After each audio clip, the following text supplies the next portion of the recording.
포르쉐는 1948년부터 시작해서 2018년 창립 70주년을 맞이하였습니다. 포르쉐는 항상 우리들에게 기쁨과 환희를 선사하고 있으며 누군가에는 꿈, 그리고 또 다른 누군가에게는 목표, 그것이 바로 차량업계 중 정상 위에 있는 것이 포르쉐입니다. 페르디난드 포르쉐 박사입니다. 그는 1875년 오스트리아에서 태어났고 어렸을 때부터 기계에 많은 관심을 가지고 있었습니다. 페르디난트는 아버지가 직접 운영하는 기계 공장에서 일을 돕고 저녁에는 라이엔베르크에 위치한 기계학교에 다니며 지식을 쌓아갔습니다. 그 이후 페르디난트의 천재성을 알아본 사람들의 추천으로 오스트리아 비엔나에 위치한 전기회사에 취직하고 그는 5년간 현장에서 많은 경험을 쌓고 하부전기 모터를 제작하였습니다. 이때의 경험을 토대로 전기 모터에 관심은 물론 하이브리드 파워트레인을 제작하는 데 큰 역할을 하게 됩니다. 포르쉐는 하이브리드 차량이 막 돌아다니는 지금으로부터 약 120년 전에 전기 모터와 내연기관 엔진을 동시에 사용하는 하이브리드 차량을 제작하였으며 이 차량에는 다임러에 제작한 발전기가 장착된 내연기관 엔진과 4개의 휠 모터가 각 바퀴에 자리를 잡고 동력을 발생시키는 구조입니다. 그가 제작한 이 하이브리드 차량이 현재 세계 최고의 하이브리드 자동차로 기록되고 있습니다. 회사를 세운 포르쉐 1931년 페르디난트 포르쉐 박사는 세계 2차 대전이 발발하기 전 다임러에서 많은 경력을 쌓고 1931년 직접 회사를 세우게 됩니다. 그가 처음 세운 회사는 회사로 직접 차량을 제작하는 것이 아닌 다른 회사들의 차량을 디자인해주고 설계해주는 컨설팅 회사였습니다. 지금의 포르쉐가 만들어지기 전 큰 기반을 다진 회사로 지금 포르쉐의 모습의 시초라고 할 수 있습니다. 포르쉐는 폭스바겐을 만들었다는 많은 이야기를 들으셨을 텐데요. 세계 2차 대전 중에 히틀러는 독일 국민을 위해서 가성비가 뛰어난 자동차를 제작하기를 원했고 그 차량을 제작하기 위해 기계 분야에서 천재성을 보인 포르쉐 박사를 불러 히틀러가 고안한 조건에 맞는 차량을 제작할 수 있도록 지시하였고 포르쉐 박사는 그 결과물로 클래식 비트를 제작하게 됩니다. 당시 이 차량을 KDF, 카데프 바겐 혹은 폭스바겐, 국민의 차라는 의미를 가지고 있고 이렇게 불렸습니다. 폭스바겐이라는 이름은 나중에 브랜드명으로 바뀌게 됩니다. 실제로 히틀러는 내성적인 성격을 가진 페르디난트 포르쉐와 잘 맞아 항상 친한 모습을 보여줬다고 합니다. 히틀러의 관심을 받았던 포르쉐는 폭스바겐 차량은 물론 탱크와 전차, 개발에도 뛰어들게 됩니다. 실제로 그가 만든 탱크에는 그가 연구하였던 하이브리드 시스템이 장착되어 엔진과 전기 모터를 같이 사용했다고 합니다. 포르쉐 박사는 세계 2차 대전이 끝나고 포르쉐 나치를 도운 혐의로 4년 동안 감옥에 들어가 있을 수밖에 없었습니다. 포르쉐 356 그리고 포르쉐의 죽음 1949년 1951년 페르디난트 포르쉐의 아들 페리 포르쉐 그는 자신의 아버지가 감옥에 있는 동안 아버지와 함께한 경험을 토대로 직접 경영에 나서며 차를 제작하기 시작합니다. 이때 개발된 차량이 바로 포르쉐의 첫 차량인 356입니다. 1949년 페르디난트 포르쉐 박사가 감옥에서 풀려나고 포르쉐 가족은 연합군의 테러 공격을 피하기 위하여 슈트가르트로 옮겨 사업을 시작하게 됩니다. 하지만 4년 동안의 옥살이로 쇠약해진 페르디난트 포르쉐는 병에 걸리며 1951년 76세의 나이로 세상을 떠나게 됩니다. 내가 꿈꾸던 스포츠카를 찾을 수가 없었다. 그래서 내가 직접 만들었다. 페리 포르쉐. 페리 포르쉐는 아버지와 함께 일하며 경험을 한 것을 토대로 회사를 이끌어 나갔고 차량 또한 아버지의 이념을 그대로 이어가 포르쉐만의 개성 넘치는 스포츠카를 제작하게 됩니다. 포르쉐의 시작.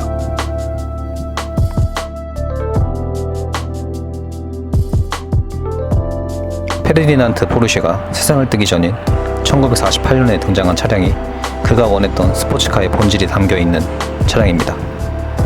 356은 전쟁 중 다양한 프로토타입이 제작되었으며 그중 356 넘버1은 미드십 엔진으로 설계되기도 하였고 결론적으로 제작된 356은 뒤쪽에 공랭식 4기통 수평대양 엔진과 4단 수동 변속기를 얹고 폭스바겐에서 가져온 여러가지 부품들과 함께 제작되었습니다. 356은 44마력의 최대 출력을 발휘하고 175km까지 질주할 수 있었습니다. 포르쉐 550 스파이더.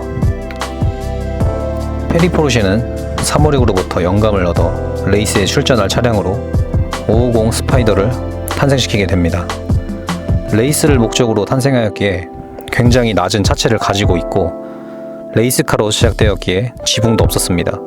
550 스파이더 뒤에는 1.5리터 공랭식 4기통 DOHC 수평대항 엔진을 얹고 110마력의 최대 출력과 121 토크를 가지고 있었으며 많은 레이스카 뿐만 아니라 양산용으로 제작하여 일반인에게도 판매하기도 하였고 총 100만 대 차량이 생산되었다고 합니다. 특히 포르쉐 550 스파이더는 젊은 나이에 생을 마감한 영화배우 제임스 딘의 에마로 유명합니다. 당시 두 차량만으로도 많은 팬들로부터 사랑을 받은 포르쉐, 그중 356에 대한 많은 사람들의 관심으로 페리 포르쉐는 356의 새로운 후속작을 만들기로 하였습니다.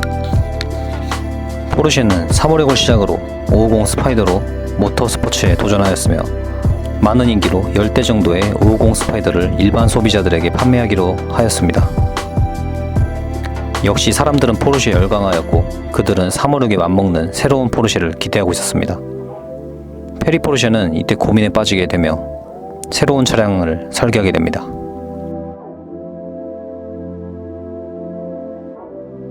(901과) 페리 포르쉐. 페리 포르쉐는 356보다 고급스럽고 실용적인 GT카를 356의 후속작으로 내세우고자 하였습니다. 그의 깊은 고민 끝에 탄생한 차량이 바로 지금의 911이고 처음 911이 등장하였을 때는 901이라는 넘버 네이밍을 가지고 등장하였습니다. 하지만 푸조에서 가운데 0이 들어가는 장명법은 우리들의 것이라는 텃세와 방해로 인하여 어쩔 수 없이 911이라는 이름을 사용하게 되었다고 합니다. 901은 페리 포르쉐의 바람대로 넉넉한 4인승 자리와 가장 뒤에 위치한 6기통 수평대항 엔진은 911의 실용적인 GT카이자 911만의 공식이 되었습니다.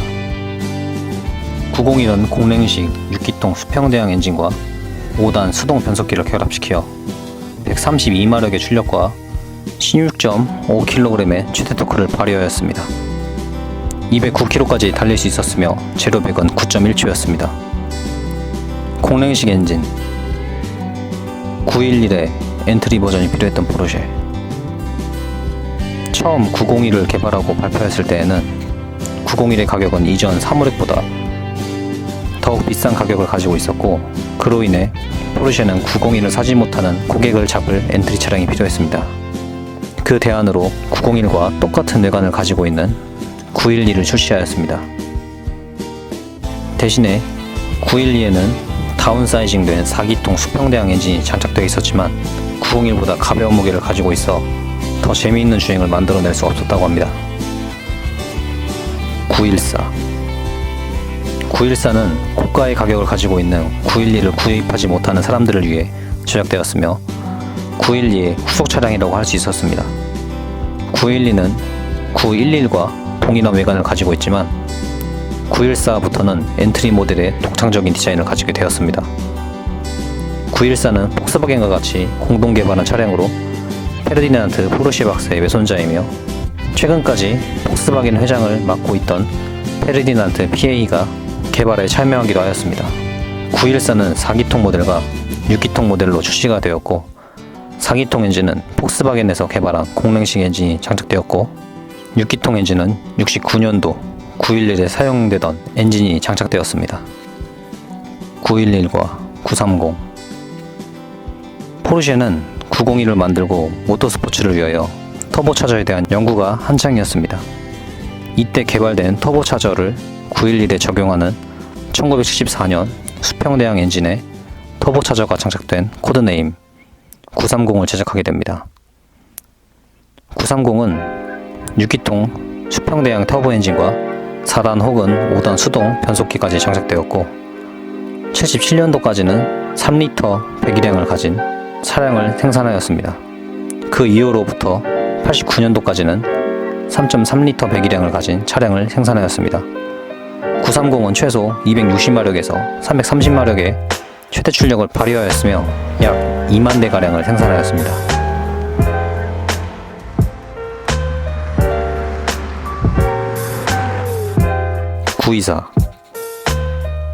구이사 역시 914의 후속 차량입니다. 924는 포르쉐 최초로 프론트에 엔진을 장착하고 후륜구동 방식으로 차량을 움직였습니다. 엔진은 2리터 직렬 4기통 공랭식 엔진이 얹혀 있었으며 나중에 터보 모델이 등장하기도 하였습니다. 당시 좋지 않은 성능으로 포르쉐와 어울리지 않다는 많은 비난을 받았지만 많은 판매량으로 포르쉐에게 많은 이익을 가져다준 차량 중 한 대입니다. 이후 다음 버전인 944를 등장시키며 카브리올레와 같은 다양한 모델도 선보이기도 하였습니다. 959 전설의 포르쉐라는 별명을 가지고 있는 959는 원래 랠리에 출전하기 위해 제작된 차량이었습니다. 1982년 WRC에 더욱 박진감 넘치는 경기를 만들기 위해 규정의 제약을 거의 받지 않은 그룹 B 경기를 만들게 됩니다. 강력한 규정이 없으니 자동차 회사들은 계속해서 차량의 성능을 높여갔고 결국에는 1986년 인명사고가 발생하자 결국에는 B 경기를 없애게 됩니다. 그룹 B를 위해 959를 제작하고 있었던 포르쉐는 그룹 B가 없어지자 타카르 랠리에 내보내 우수한 성적을 만들어내기도 하였습니다. 목표였던 랠리가 폐지되고 엄청난 기술력과 성능으로 무장한 959는 87년도에 당시 경쟁적으로 호황을 누리던 서유럽을 겨냥하며 양산형 959를 제작하게 됩니다. 당시 많은 슈퍼카 회사들이 차량을 선보였지만 959만큼과 같은 괴물 같은 차량은 볼 수가 없었습니다. 이를 지켜볼 수만 없었던 페라리가 이때 개발했던 차량이 F40입니다. 959는 이전에 제작하였던 911을 기반으로 제작되었으며 2.8L 수평대양 트윈 터보 차저 엔진과 수동 6단 변속기가 결합하여 450마력의 최대 출력과 317km의 최고 시속 3.7초 제로백을 가지고 있었습니다.